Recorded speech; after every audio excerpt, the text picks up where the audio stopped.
Well guys, we got this 250 Yamaha.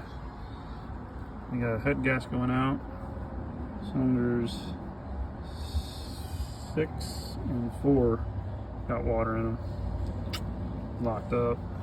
So, pulling it off. And putting.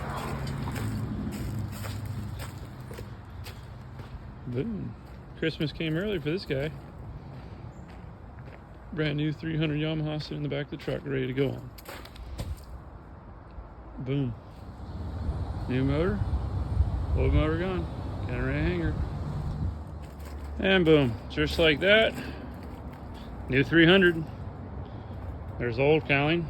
There's the new motor already hung. It's about ready to go. We're gonna rip out the gauges.